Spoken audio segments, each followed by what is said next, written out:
Wait, what just happened? Teachers Union Queen quits. Randi Weingarten steps down from the DNC. Y'all like the video right here? And check this out. Longtime Democrat Randi Weingarten stepping down from her DNC post after criticizing Ken Martin's leadership. The teachers union president writing a letter to Martin saying, quote, I appear to be out of step with the leadership you are forging, and I do not want to be the one who keeps questioning why we are not enlarging our tent and actively trying to engage more of our communities.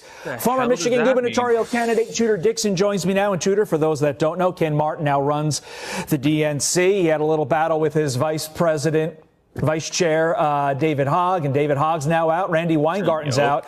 The latest example of the Democrat Party literally imploding at the seams, Tudor. Do they get it together before the midterms? Oh, I mean, right. It's almost like we're watching a breakup every single day now. But I think the more important thing to talk about here is that the Democrat Party is not radical enough for these people. We said that for a long time, especially during 2020 when Randi Weingarten was keeping kids out of school. She had a huge influence over our children's education, and it was for the negative. And yet people were saying, no, she's just a moderate Democrat. She's not a moderate.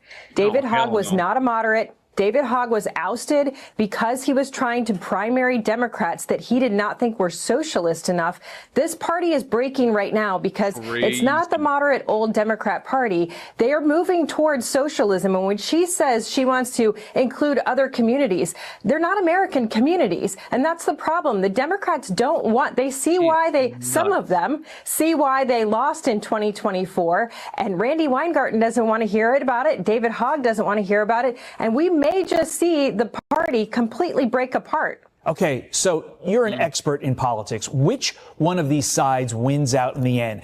The new blood, the David Hoggs of the world, really trying to force this party even further to the left, or what I'm going to call the old guard. And I don't really know what their position is, to be quite frank with you. All I know is that old guard that's being led by Ken Martin wants to retain power at all costs. So which side wins out? Well, I think we're going to be watching very closely what happens in your city of New York this next couple of weeks as we watch this primary play out. And we see that the candidate who has openly said, I am a socialist and I want to bring socialist policies to one of the most powerful cities in the world. And he's gaining traction. This is happening right now in the Democrat Party. And I believe that if we see that go that direction, if we see him win that primary, then the Democrat Party is very close to being completely lost. I think that's a really good indicator. I think you're right to point that out.